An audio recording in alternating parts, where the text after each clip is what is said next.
De alguna manera y de alguna forma, todos nosotros estamos esperando que sucedan mejores cosas en nuestra vida. ¿Sí o no? Bueno, pero ese es el derecho de los hijos de Dios.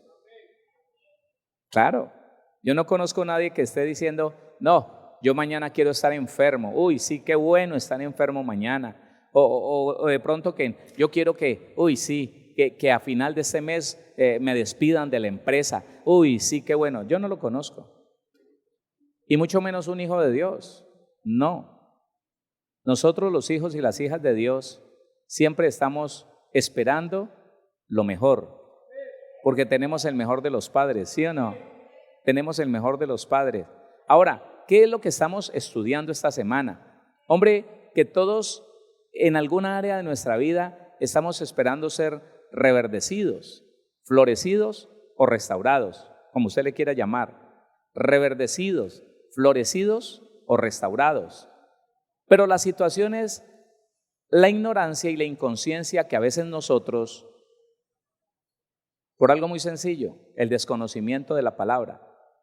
Algunos conocen la palabra, pero no alcanzan a creer eso que leyeron, eso que aprendieron, no lo alcanzan a creer, porque les parece que es una cosa muy grande para ellos disfrutarla, les parece que ellos son muy pecadores como para poder disfrutar de todo lo que dice la Biblia, que nos pertenece a usted y a mí como hijos de Dios.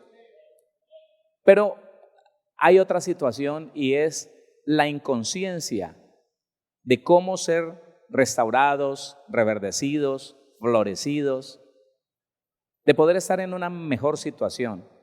Y mire, hermano, que pues me quiero dedicar a los puntos que hay allí, pero el Señor me inquieta para que a través de los ejemplos nosotros podamos llegar a un entendimiento mucho mayor de lo que estamos tratando. Entonces póngale cuidado a este ejemplo. Una persona llega a la vida cristiana, hombre o mujer, póngale el sexo usted, llega a la vida cristiana porque se acaba de separar de su cónyuge, se acaba de separar. Entonces él llega o ella llega y pide oración, pero lo invitan a recibir al Señor en su corazón. Él lo acepta, ella lo acepta. Empieza a estudiar consolidación y discipulado y muy pronto él se halla conociendo la Biblia y pidiéndole al Señor una restauración de su hogar, de su familia. Señor, restaura mi familia. Pero ese hombre o esa mujer, la que quedó allá afuera, no da señales de nada. Y resulta que esa persona empieza a tomar decisiones. Ese creyente, ese nuevo creyente, 2, 3, 4 meses, 5, 6 meses, empieza a tomar decisiones. Entonces ya le pone cuidado a una hermanita o a un hermanito que lo saluda, que la saluda bien. Entonces se liga en una amistad muy cercana y va tomando decisiones. Escúcheme, y va tomando decisiones y va tomando compromisos y cuando menos se da cuenta, entonces tiene una relación pecaminosa, por cierto, una relación, pero si alguien le pregunta, le dice, es que yo le he pedido al Señor que me restaure el hogar, pero nada, yo no he recibido respuesta. La verdad es que él no ha esperado, ni ha sido sincero con el Señor. Entonces si alguien lo confronta y le dice, pero es que tú tienes un problema, tú tienes un pecado con este hermano, con esta hermana, ese pecado se llama de adulterio, pues tú eres un hombre y una mujer casada. Y él va a decir, ¿y qué quiere, hermano? ¿Qué quiere? Yo tengo derecho a restaurar mi vida. Y empieza algo que se llama reclamo. Cuando el hombre empieza a ir en contra de la voluntad de Dios, entonces nace en el corazón de esa persona, para defenderse, como defensa, nace el reclamo. No, pero entonces ¿hasta cuándo voy a esperar? Y empieza a tomar decisiones y empieza a cometer errores. No, sí, yo me voy a separar de él, de ella, sí, me voy a separar. Pero pasan 2, 3 meses, se miran, se ven, vuelven y se conectan, salen por un momento, tienen relaciones íntimas. él le redarguye un poquito, pero él no está convencido. Él todavía no tiene la capacidad para reconocer en el problema que está y en el riesgo en que permanece. Así que el día que dijo, no sé, ya al año de estar en la iglesia, dice, definitivamente voy a abandonar esta relación. Tan raro, pastor, mire, ya hace 2 meses que yo no veo a esta persona, pero resulta que ahora tengo un descontrol en la costumbre mensual. O él dice, ahora me viene esta mujer que es que tiene un descontrol en la costumbre mensual y resulta que parece ser que está embarazada. Mientras tomaba una decisión firme, violenta y radical, se va metiendo en más problemas. Ya ahora hay un embarazo y entonces ella pregunta, ¿y nos tenemos que separar? Si ya ahora hay un hijo de por medio, pero un hijo, ¿en qué condiciones? Engendrado en una inconsciencia dentro de la conciencia y el conocimiento de la palabra. Yo no sé si usted me entiende. En una inconsciencia voluntaria. Sí, pero no. Sí, yo entiendo que está mal, pero venga, hagámoslo. Sí, pero. Entonces, sin un reconocimiento real y sin una determinación. Listo. Le pregunté a los 2 años, ¿qué hubo? ¿Qué pasó? No, yo voy y veo la niña y mi esposa, pues en la casa de la mamá, dice que yo me volví cristiano y estoy peor porque aún tomé el evangelio para burlarme de ella y de Dios. No quiere nada conmigo. Dice que si peleó conmigo siendo que yo le pertenecía no más a ella, a los hijos que tenemos, que ahora con un hijo ajeno que ella no quiere nada. Pastor, ¿y entonces yo qué tengo que hacer? Y el reclamo crece. Dios, ¿por qué me trata así? ¿Por qué Dios se porta así conmigo? Yo no entiendo cuáles son las intenciones del Señor. Llevo 2 años pidiéndole por la restauración de mi hogar y Él no me responde. Y el Señor reído. ¿A quién creerá que está engañando? Esta clase de cristiano, esta clase de cristiana. Ahora resulta que mientras que llegó a la iglesia y empezó a jugar sexualmente con un hermano, con una hermana, ya tiene un hijo, todavía cuando va con el pretexto de mirar ese hijo o esa hija, todavía se acuesta con él o con ella, todavía tiene relaciones sexuales esporádicas.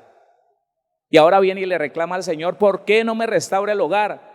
Ese cuento de que reverdecer, ese cuento de florecer o de restaurar, eso es pura mentira.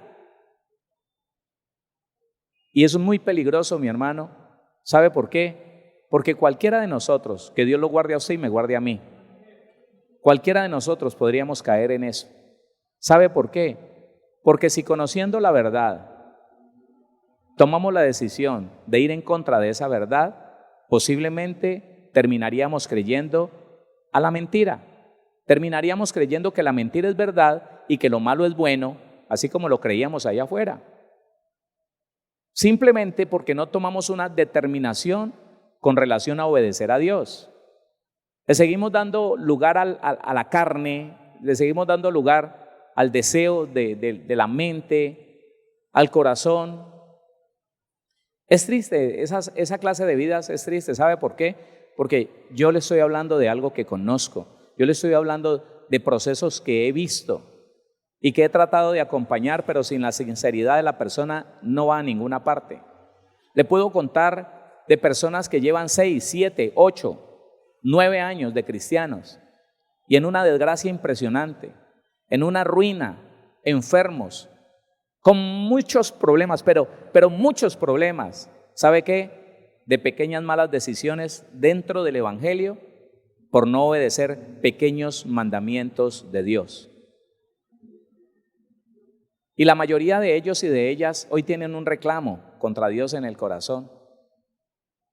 No puede ser que un padre, no entiendo que un padre le haga promesas a uno y lo lleve a ilusionarse de que le va a restaurar el hogar y al final nada? Al final uno parece un tonto ahí orándole a un Dios, a un padre que ni está interesado en restaurarle el hogar a uno.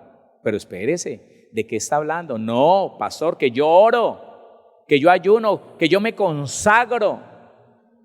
¿Te consagras? Sí, yo estoy metido con el Señor, metida con el Señor, en ayunos, en oración, pero desobediente, porque hace rato sembró desobediencia y sobre esa desobediencia ha querido que el Señor le restaure su hogar. No puede ser. Mire, lea conmigo Romanos capítulo número 1.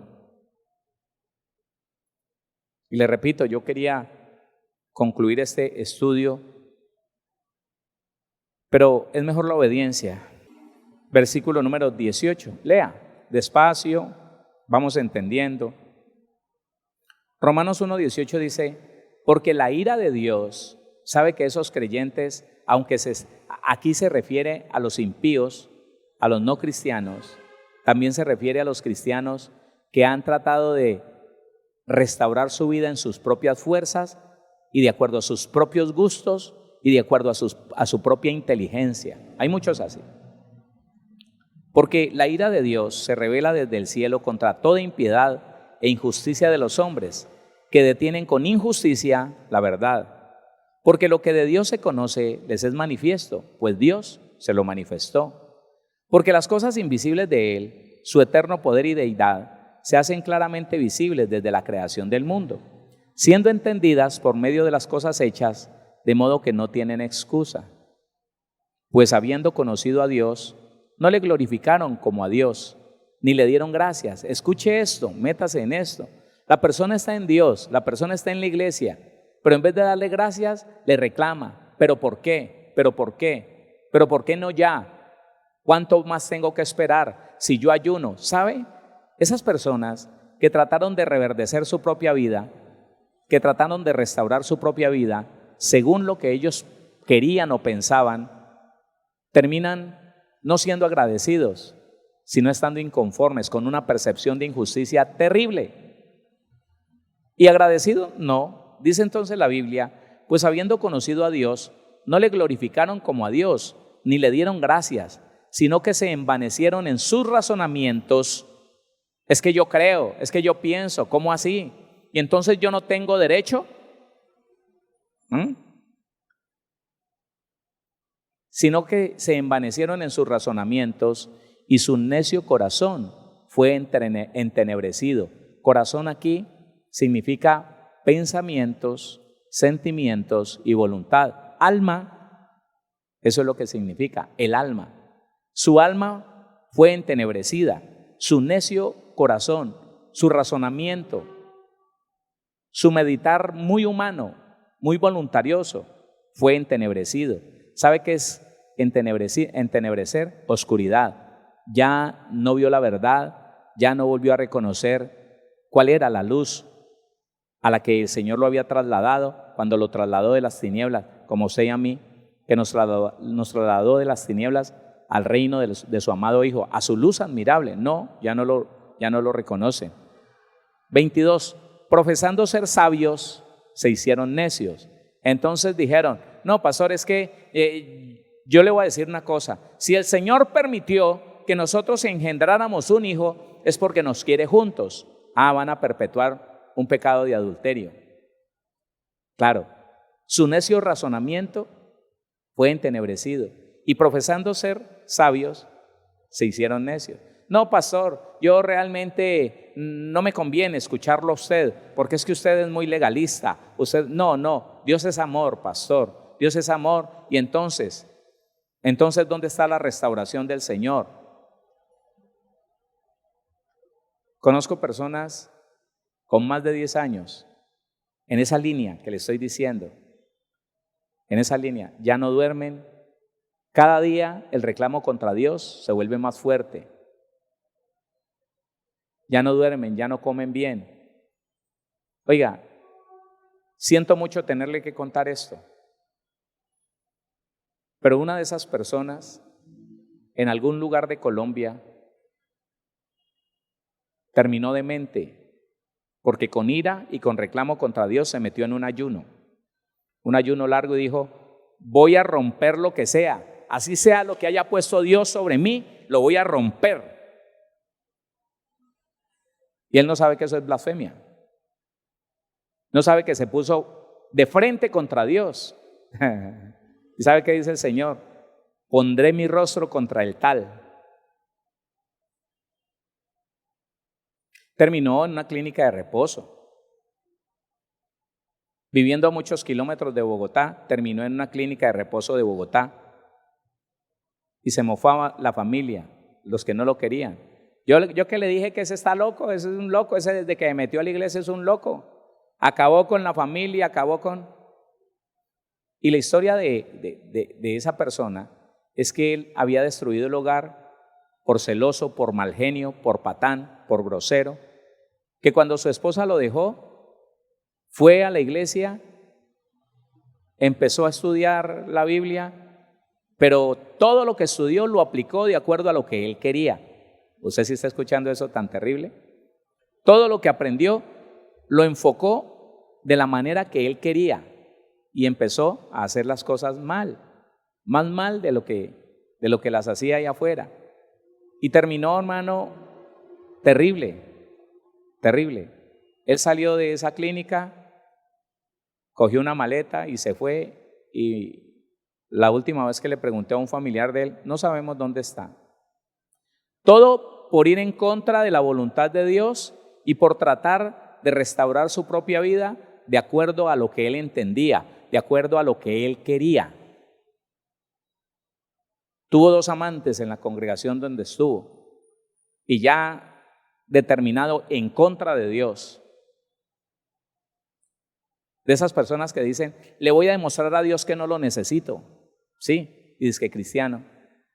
A mí me gustaría creer que él nunca nació de nuevo, pero eso solamente lo sabe Dios. Amén. Oiga, 22, profesando ser sabios, se hicieron necios y cambiaron la gloria del Dios incorruptible en semejanza de imagen de hombre. Claro, tomaron como ídolo una persona, de hombre corruptible, de aves, de cuadrúpedos y de reptiles, por lo cual también Dios los entregó a la inmundicia en las concupiscencias de sus corazones, de modo que deshonraron entre sí sus propios cuerpos. Claro, entraron en el adulterio, entraron en la fornicación, entraron en diferentes cosas terribles, ya que cambiaron la verdad de Dios por la mentira, honrando y dando culto a las criaturas antes que al Creador, el cual es bendito por los siglos. Amén. ¿Él es bendito? Entonces, escuche esto. Esas personas que trataron de restaurar su propia vida ellos mismos, buscando lo que a ellos les gusta, buscando y luchando por aquello que a ellos les agrada, porque, por favor, medite un momento en esto. El hombre tiene unos proyectos de vida, tiene unos deseos y hasta unos anhelos. A usted y a mí nos gustarían cosas, haber hecho cosas, hacer cosas. De hecho, tenemos planes, algunos tienen planes. Pero el cristiano tiene que entender algo muy sencillo, mi hermano, mi hermana. Cuando llegamos a Cristo, nuestra vida pasa de ser mi vida por ser la vida en las manos de Dios. Y mis proyectos dejan de ser mis proyectos, y yo le pregunto al Señor: ¿qué tienes para mí?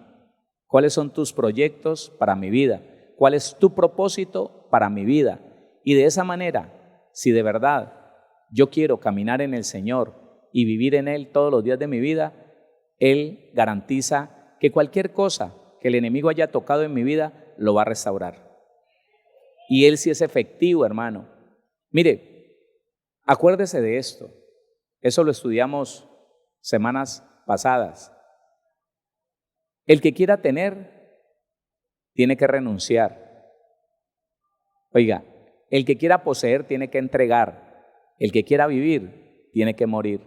Ese es el Evangelio. Y cuando nosotros podemos entender eso, entonces le decimos al Señor, Señor, esta mi vida te pertenece, ¿qué tengo que hacer?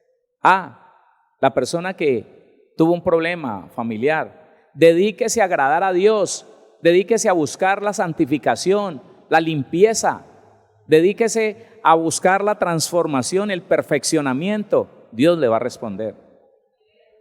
Oiga, y supongamos que la voluntad de Dios, que es no forzar la voluntad de ningún ser humano, supongamos que la voluntad de Dios sea dejar que ese cónyuge de ese hombre, de esa mujer de Dios, ya lo aleje de él. ¿Sabe qué? Esa persona nunca se va a sentir ni solo, ni abandonada, no. Se va a sentir plena en el Señor, plena en el Señor. Y va a vivir una vida tan alegre, va a vivir una vida tan deliciosa, sin el condicionamiento si tiene o no tiene marido, si tiene o no tiene mujer, ¿no? Porque eso es la esencia, el centro de la vida. Debería ser Cristo para nosotros. Amén. Y el problema es que muchas de esas personas, entonces, haciendo su voluntad, terminaron creyendo a una mentira. Segunda carta a los Tesalonicenses, capítulo número 2, segunda carta a los Tesalonicenses 2:10. Y con todo engaño de iniquidad, de pecado, y con todo engaño de pecado, para los que se pierden, por cuanto no recibieron el amor de la verdad para ser salvos. Oiga esto. Es que pastor, me cansé de esperar, pero el Señor te tenía, por amor, te tenía esperando, te tenía preparándote. ¿No entiendes eso? No, ¿qué va, pastor? No, me cansé de estar solo y yo le dije al Señor que si Él no me devolvía mi esposa, yo iba a ver qué hacía. Listo. Entonces dice,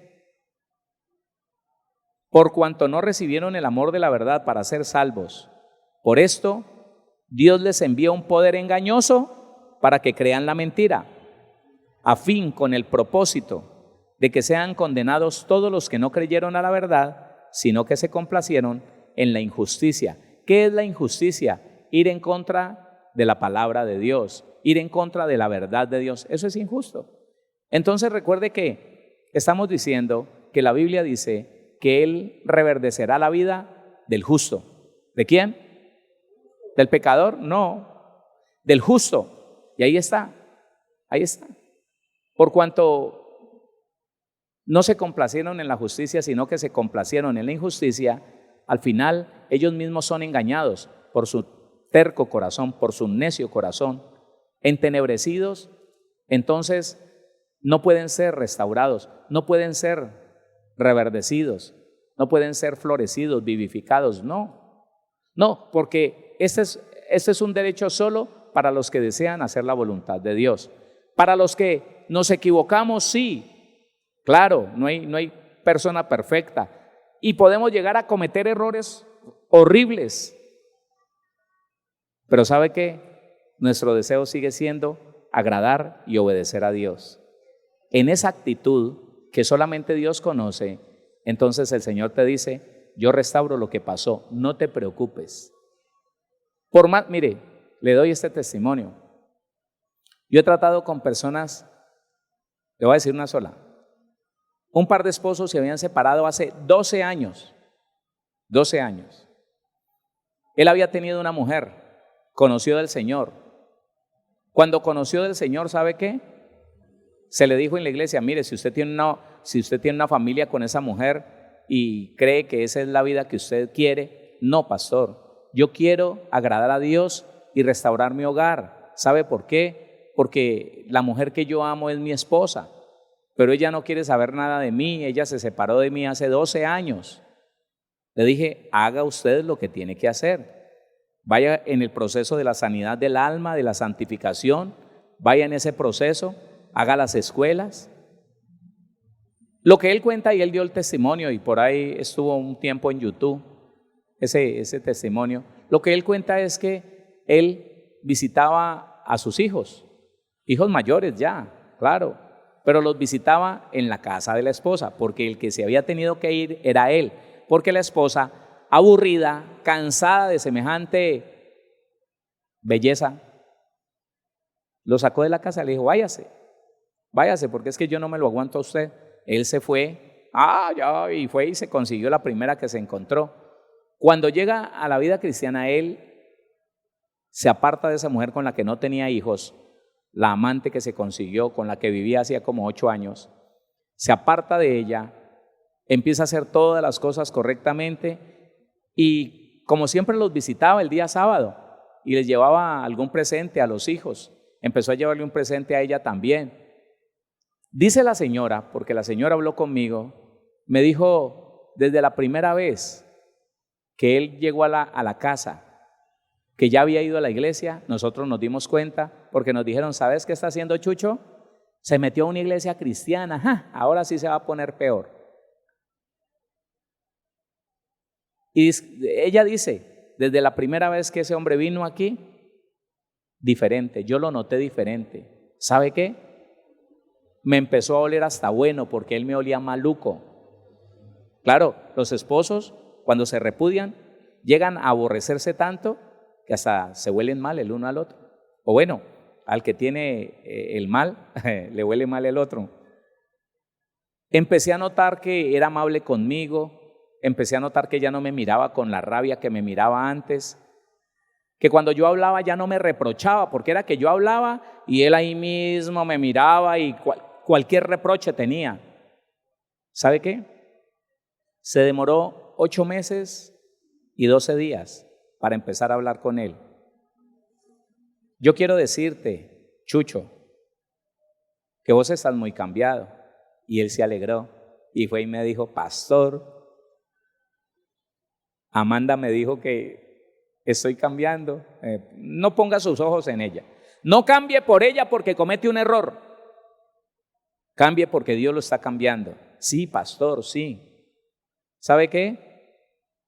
Cumpliendo 1 año de estar en la congregación, vinieron juntos y dijeron, pastor, ayúdenos a los dos a restaurar la relación de pareja porque en nosotros era una desgracia, eso era un problema. Bueno, con mucho gusto. 12 años separados.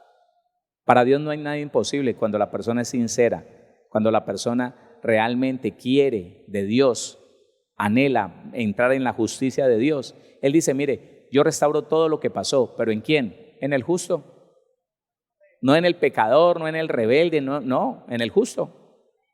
Entonces, vamos al estudio, ¿sí? Dijimos entonces que el camino hacia el reverdecimiento, el florecimiento, la restauración, tiene que ser a través del reconocimiento. Reconozco la parte que me toca a mí en la responsabilidad de esto. Oiga, escuche, hablo mucho con personas, con esposos, con parejas. Y de vez en cuando me encuentro a alguien que no quiere reconocer su responsabilidad en lo que está pasando. No, es que él, no, es que ella.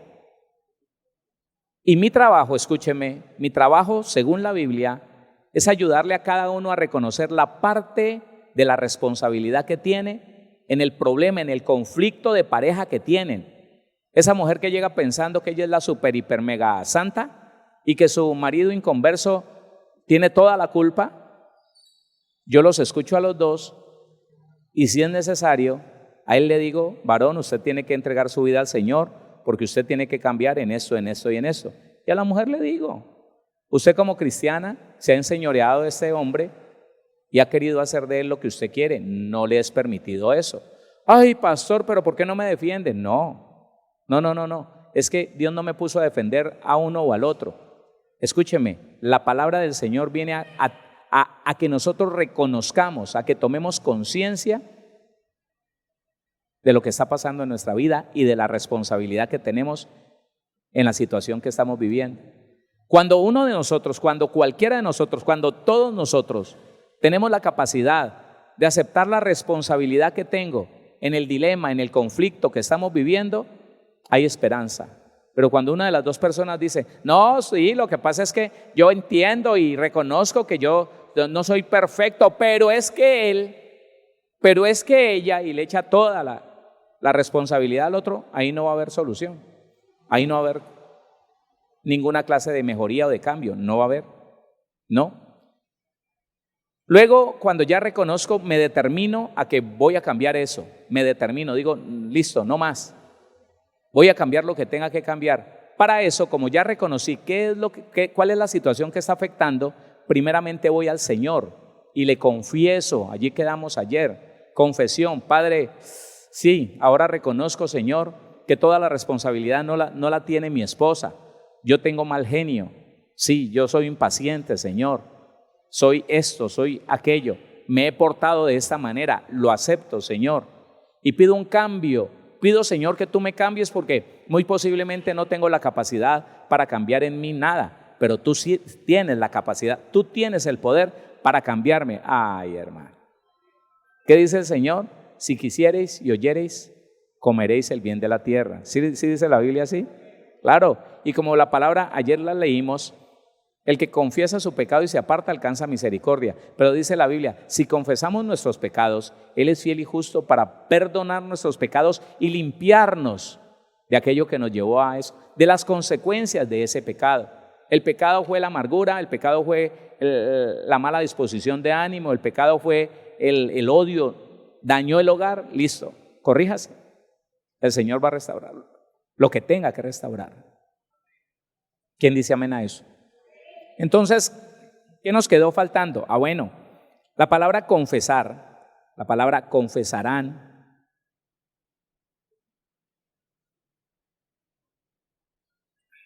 también es una raíz primaria. Note que todas estas palabras son raíz primaria. Raíz primaria, reconocerán, determinación. Esta confesarán es raíz primaria, 30-34. Dice, literalmente usar, es decir, extender la mano. Mire que el que encubre sus pecados tiene los puños cerrados y está así. Yo no fui. O acá, no. Y el papá le decía a uno, muestre que tiene las manos. Sí, extender la mano. Sí, Señor, eso es lo que hay en mi mano. ¿Ha leído Job 11:13? Si alguna iniquidad hubiera en tu mano y la echares de ti, y no consientes que more en tu casa la injusticia, uy, poderoso. Entonces, confesarán, raíz primaria, literalmente usar, es decir, extender la mano, físicamente lanzar una piedra. No quiero más esto que está aquí, no consiento más el pecado, lo boto de mí. Esa es la confesión. ¿Usted no se había preguntado por qué es tan difícil que el que comete un error contra ti tenga la sinceridad de decirte, sí, yo lo hice, sí, yo hablé mal de ti, sí, y dije que era la porquería más grande, y qué pena, qué vergüenza tener que reconocerlo? ¿Sabe hasta dónde le alcanza, oiga, el valor a una persona?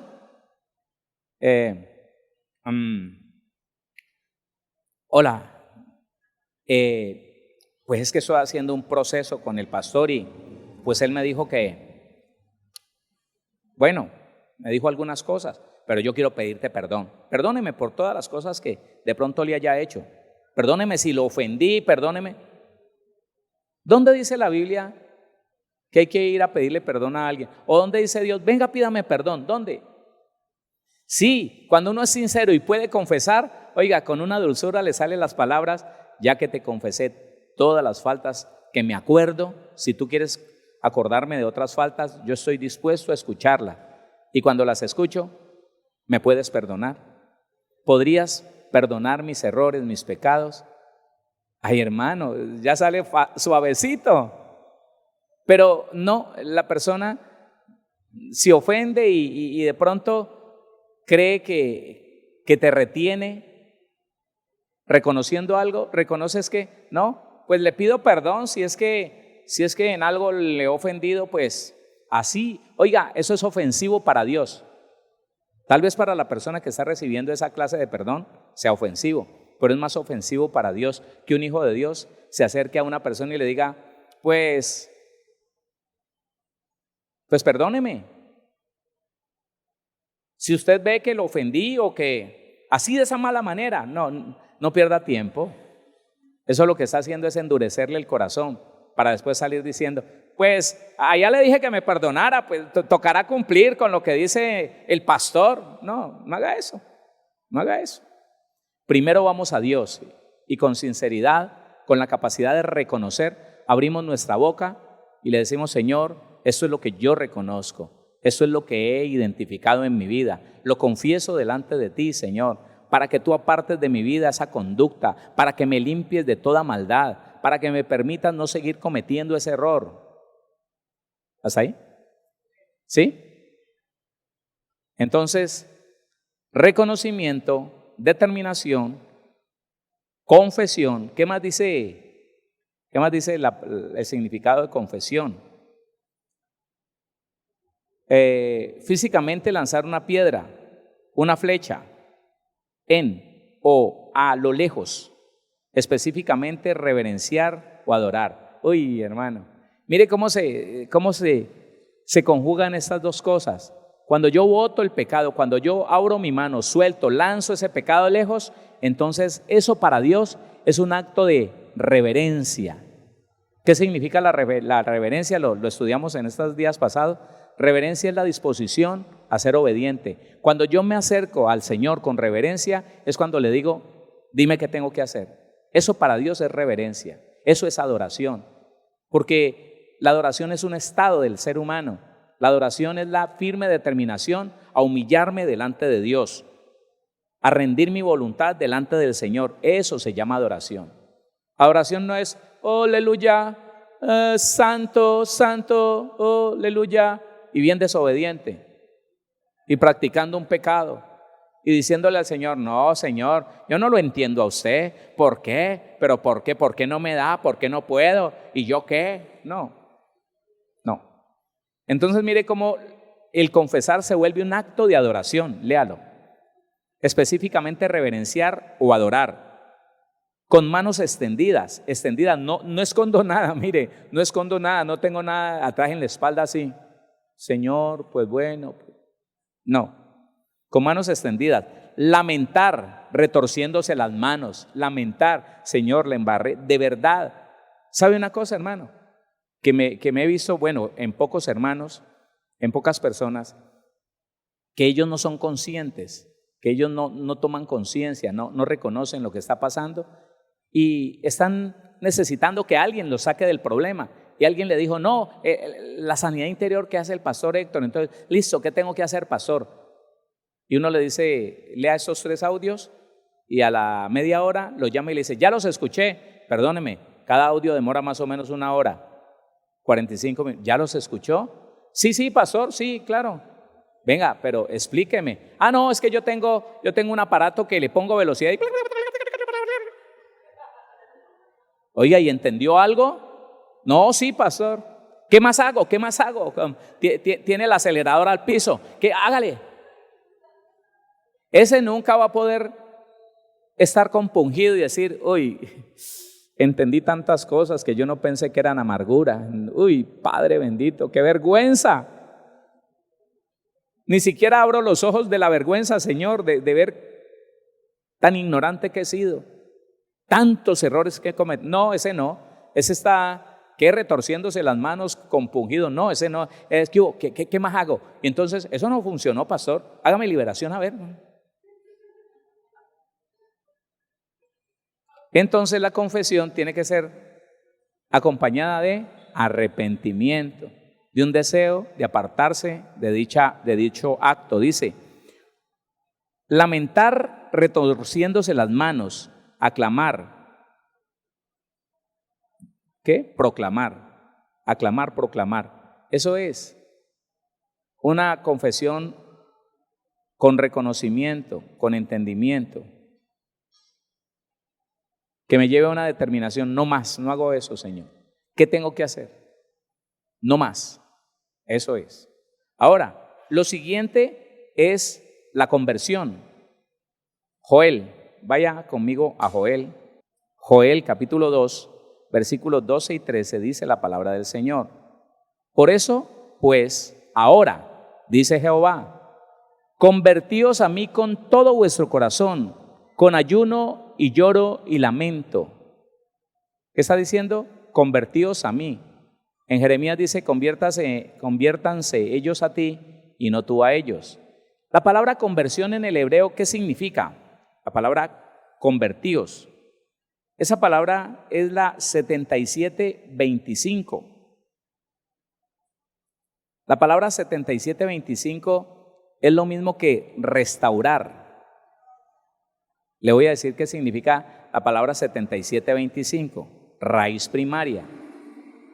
Volverse de aquí, alejarse, literalmente o figurativamente, no necesariamente con la idea de volverse al punto de partida, no, porque las personas piensan bueno, algunos, que convertirse es, sí, ser restaurado en aquel hombre de negocios y rico que era antes de conocer a Cristo. Dios me va a devolver todos los millones que perdí jugando a las maquinitas, jugando en el casino. No necesariamente vas a volver allá. El Señor va a hacer algo nuevo de ti.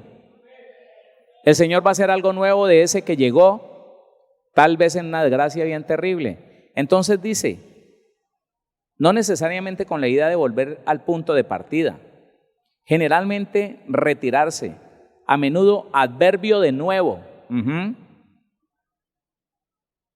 Es algo que cambia la palabra nuevo por estas otras cosas, pero significa nuevo, criatura nueva, transformación en una nueva criatura. La Biblia dice que ahora tu vida y mi vida es una nueva vida. ¿Qué cosa? Una nueva vida. Y eso es, la palabra convertirse entonces significa ser transformado, significa ser renovado, ser reverdecido. Eso es, cambio. No, yo sé que ya se lo he dicho. No, yo sé que tal vez se lo he repetido yo no sé cuántas veces, pero me toca por obediencia volverle a decir. Conversión no es hacer la oración de fe. Conversión no es bautizarse. Conversión ni siquiera es arrepentirse. Porque el que se arrepiente cae en cuenta de lo malo que está haciendo y cambia de mentalidad. Pero si no se cambia la conducta, no hay conversión. El arrepentimiento es cambio de mente, pero la conversión es cambio de conducta, transformación, cambio. Que a usted le puedan decir, oiga, usted sí no es ni parecido a lo que yo lo conocí. Todo. Es que uno verlo nada más y oírlo hablar diferente. Usted es otro. En el estuche de fulano, usted es otro. ¿Más amable? Sí. ¿De bendición? Claro. Óigame. Cortés, recto, justo, honesto, sí, claro, es que el que yo conocí era patán, era grosero, era altivo, era deshonesto. Entonces, ¿sabe qué? Él dejó de hacer lo malo y no se quedó ahí, porque ese es el arrepentimiento. Él aprendió a hacer lo bueno, esa es la conversión. ¿Usted está aprendiendo a hacer lo bueno? De eso se trata, porque hermano, uno se encuentra personas, no pastor, ¿cómo le parece que yo dejé de robar, el Señor me cambió, yo ya no robo, yo en la empresa que trabajo, no, ni un tornillo chiquito, nada, bueno, y ya aprendió a ayudar a sus padres, ¿cómo así? Es que no me alcanza, pastor, y a diezmar,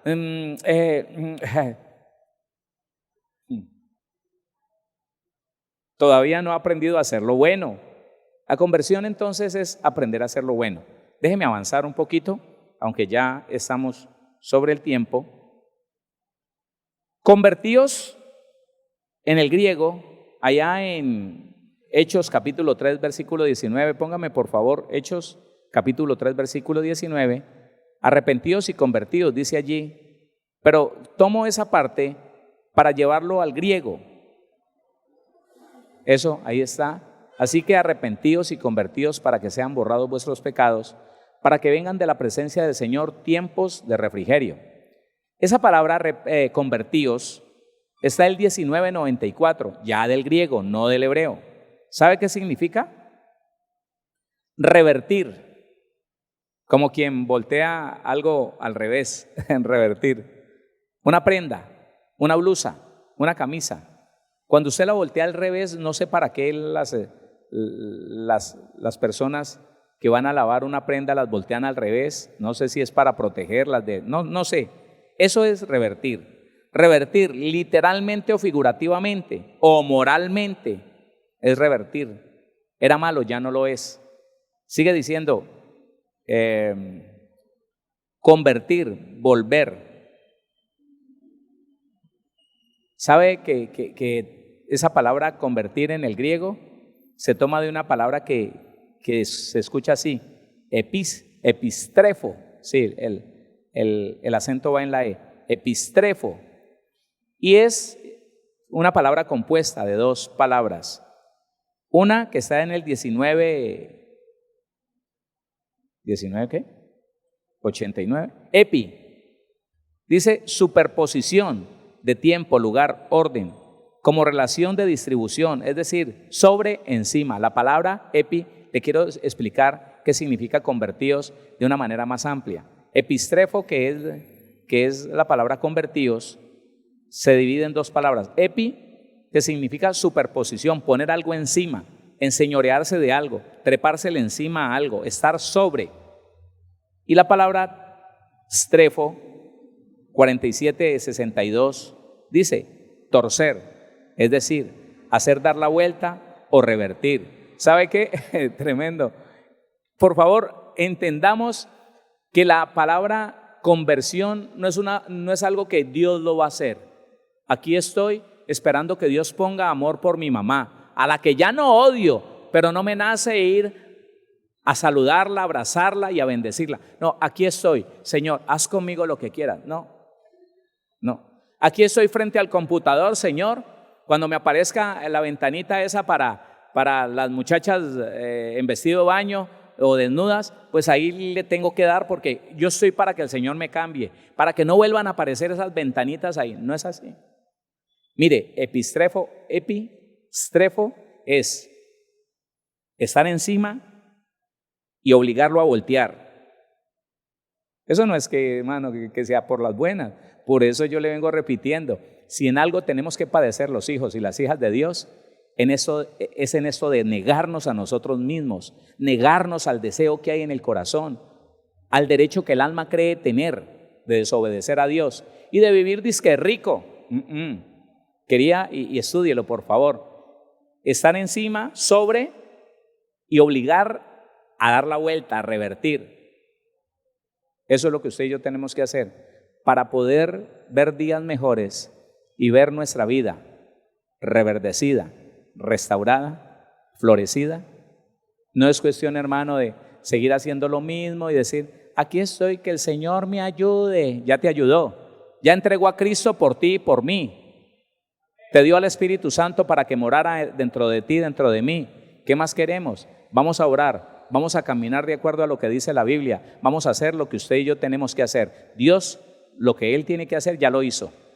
A través de Cristo ya hizo una obra perfecta. Ahora conozcamos la obra de Cristo, abracémosla, caminemos en ella, practiquémosla y vamos a ver que somos los cristianos más bendecidos.